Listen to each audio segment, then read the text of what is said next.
Giovanna, ¿cómo te va? ¿Cómo estás, Chema? Buenas noches. En realidad los gobiernos necesitan conquistar a la población en el día a día para lograr ser eficientes y exitosos. O sea, por ejemplo, un municipio que no tiene el respaldo de sus vecinos se va a encontrar con que estos vecinos, por ejemplo, tiran la basura a la calle, no cuidan los parques y jardines, no cuidan el espacio público, y eso le va a causar costos a su gestión y además va a hacer que no pueda verse el progreso en su comunidad. Para hablar de un espacio chico como pueden ser las alcaldías municipales, en la alcaldía provincial hemos visto recientemente el problema de la revocatoria, que la propia Susana Villarán dice tiene mucho que ver con problemas de comunicación, pero no en el sentido que uno diría le falta propaganda o le falta poner su nombre en las obras. No es solo eso, ¿no? La comunicación desde el gobierno es muchísimo más, es transmitir objetivos, visiones comunes, lograr que la gente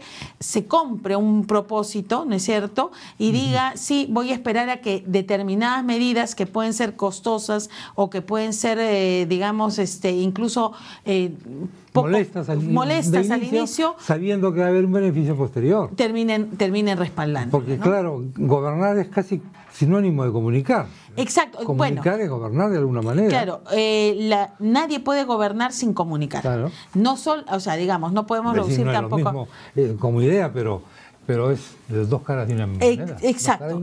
Tiene en realidad hoy, y además más hoy día, en que los presidentes, los alcaldes tienen menos poder que antes, ¿no es cierto? Porque hay más comunicación, porque hay las normas legales también han ido restringiendo y equilibrando. Hoy más que nunca, quienes dirigen un gobierno tienen que ser muy buenos comunicadores. Sí, pues. Tienen que saber persuadir. Persuadir. Primero, entre otras cosas, porque la gente ahora es más viva, más inteligente. Hay un montón de teléfonos celulares, hay internet, hay Twitter, hay todo. Es decir, ya no podemos hacer las cosas a la espalda del público. Claro, guardando muchos secretos, no se puede guardar muchos secretos. Hay mucha información. Hay mucha información disponible a la gente, pero también para la gente es difícil a veces darle sentido a esa información. Es como tener, yo siempre digo, un rompecabezas de 1000 piezas sin tener la figura de referencia. Entonces, a veces para la gente también es difícil darle un sentido a todos esos datos que puede encontrar en distintas fuentes, en los medios comunicativos. Exacto. Y allí otra vez tiene que ver el papel de los políticos, el papel de las autoridades, que debe ayudarle a darle un sentido a toda esa información que en caso contrario no llega a ser información, pues son simplemente datos que no pueden ser utilizados por la gente de una manera eficiente. En general, cuando a los políticos les va mal, dicen que las encuestas no están bien hechas o que falta comunicación de sus logros y de sus metas. Esto es típico. Sí. Sea quien tú lo sabes mejor que yo, porque tú eso lo has visto cuando tú has hecho encuestas y te han dicho, no, esto está mal porque no sé qué. Sí. Pero si les va bien, dice, está muy bien la encuesta. Efectivamente, claro. La opinión pública está pensando tal cosa. O si no, dicen, es que el público no conoce mis obras. Sí, es que ¿Cómo ves eso?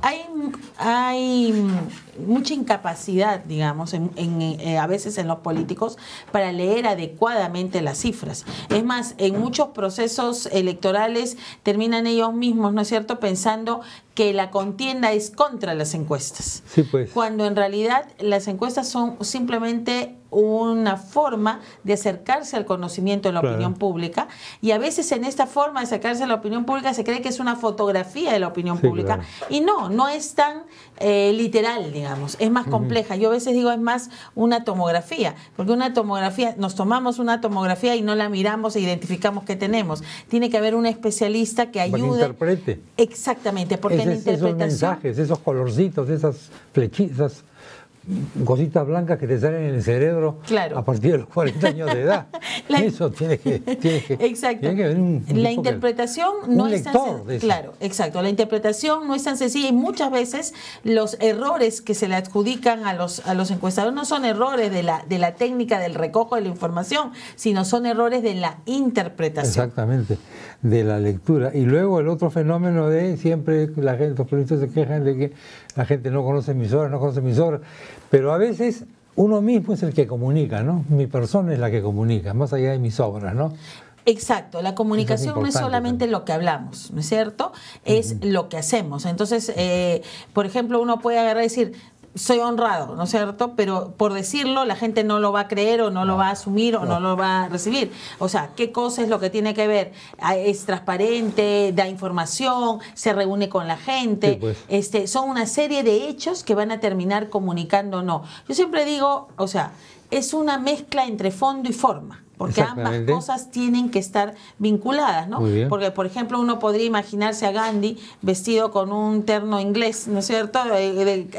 Y tomando té a las 4 o 6 de la tarde. Entonces uno diría, ese personaje podría haber comunicado lo que comunicó Gandhi. No. Entonces Gandhi tenía que ser además el personaje vestido en la indumentaria típica y tradicional. Además, un hombre que transmitía, ¿no es cierto?, lo que pregonaba en sus discursos, claro. en las palabras. Entonces, ahí había una coincidencia y eso es lo que hace un mensaje poderoso.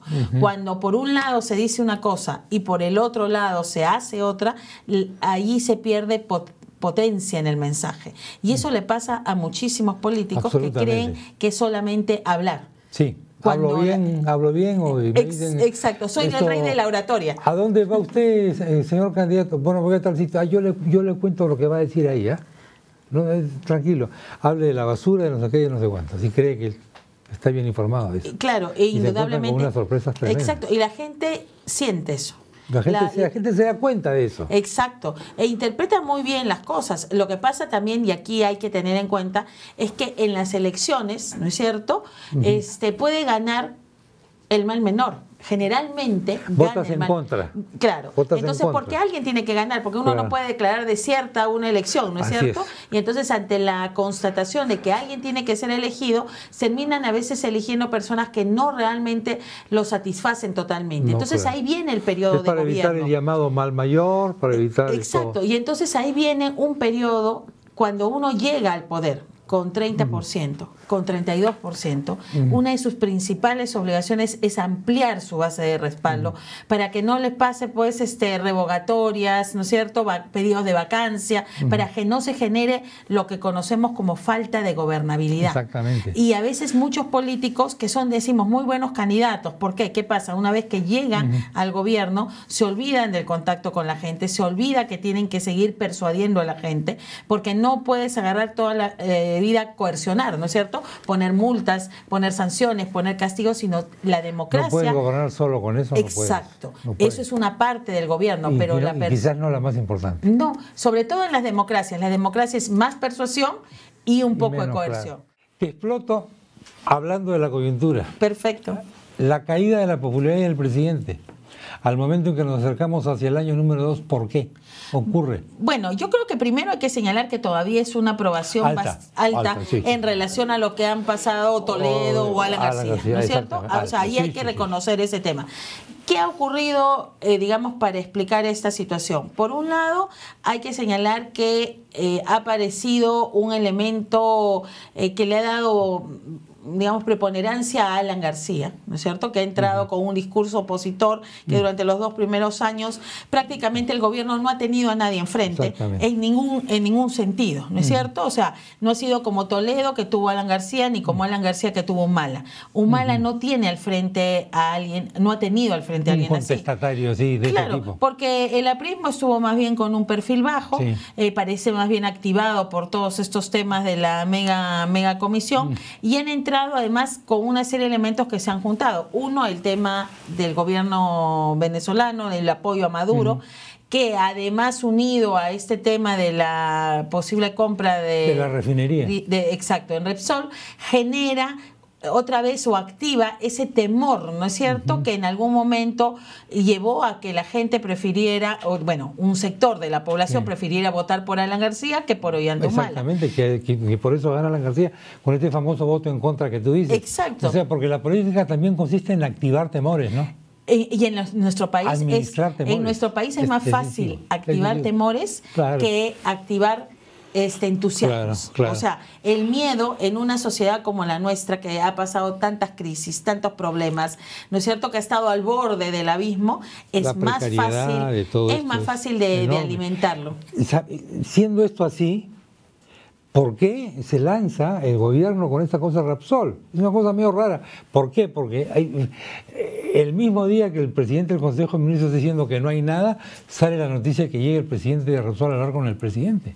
Eso, bueno, eso es muy raro. Hay un error comunicacional de bulto, digamos. Bueno, yo creo que hay un error. Muy primario. Claro, yo creo que hay un error, en principio, de decisión, ¿no es cierto? O sea, es de decisión porque vamos a suponer que hayan razones para ¿cómo se llama?, tomar esa decisión. Esas razones no han sido explicadas. Exactamente. No han sido comunicadas. Nadie ha dicho por qué siquiera se ha planteado ese tema. Entonces uno lo que ve es un gobierno que parece arbitrario, antojadizo, y cuando la gente ve decisiones arbitrarias comienza a preguntarse lo que tú estás diciendo.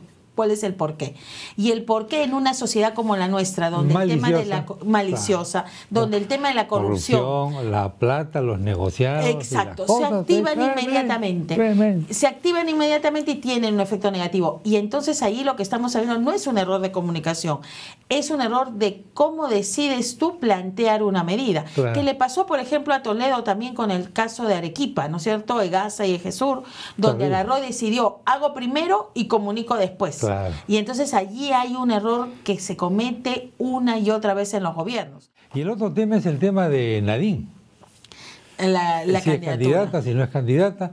Y en la última entrevista el presidente, en lugar de tranquilizar y bajar este tema, lo ha vuelto a subir el tema. ¿Por qué ocurre eso? Yo creo que ¿Por qué él no toma una definición muy clara sobre esta materia? Bueno, ahora ahí crea una situación de cierto desconcierto. Bueno, yo creo que primero hay un error, ¿no es cierto?, en la manera como afronta el tema, y diciendo además que es un tema de la oposición salirse o entrar del tema, que no creo que es así. Pero hay una cosa que es lo que hablábamos antes, no importa lo que tú digas, sino lo que haces, ¿no es cierto? Y entonces el presidente podría haber salido en este día de la entrevista a decir rotundamente no va a ser candidata. Claro. ¿Y cuántos lo hubieran creído? Claro. ¿No es cierto? Pero ¿por qué no le creerían? Porque cuando uno ve alrededor de la pareja presidencial, ¿no es cierto? O del presidente y su esposa, para hacer menos, digamos, guachafos, como dicen algunos, claro. ¿A quién ve? Claro. O sea, ¿quién podría ocupar el espacio de Nadine? Nadie. No, pues, entonces, en la medida que no se ven otras opciones, por más que el presidente salga a decir que no va a ser candidata, no va a tener credibilidad en la población, en los líderes, en los otros políticos. Volvemos al tema que tú dijiste, la credibilidad. Sí, y en un país, o sea, yo creo que... Un país desconfiado. Totalmente. Desde el 2000 a la fecha, en realidad nosotros somos una sociedad muy desconfiada. Incluso hubieron encuestas que nos colocaban entre los países más desconfiados, y no de los políticos, sino en las relaciones interpersonales. Claro. O sea, y eso es un tema que no se ha enfrentado, y es un gran problema que no se enfrente, porque está aprobado. Hay un libro que se llama Trust, Confianza, que muestra, que muestra cómo las sociedades donde hay mayores niveles de confianza son más productivas. Exacto. Son mejores para los negocios. Definitivamente. Porque la confianza no se crea por normas, por leyes, ¿no es cierto? Ni porque vas a ir a la cárcel por tal o por cual cosa. Claro. Y entonces allí nosotros tenemos un déficit. Y todo lo que se ha hecho en materia de transparencia, a partir del 2000, de transparencia, el e-government y todo esto, no ha servido para incrementar la confianza. Ha ayudado a manejar la desconfianza, que no es lo mismo, ¿no? Entonces, señoras y señores, ¿quién puede para terminar esto, por favor, Giovanna, porque... Sí.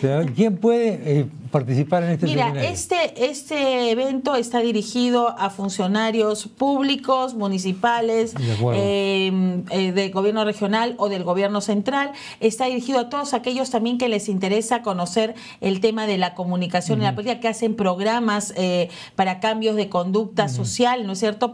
Marketing social, claro, también estaría involucrado. Son 2 días que van a ser de 9 a 6 de la mañana, y si quieren más información pueden entrar al Facebook, a Imagen, Comunicación y Gobierno, que es el nombre del evento, o al 221-0800. Muchas gracias, Giovanna. Muchas gracias a ti.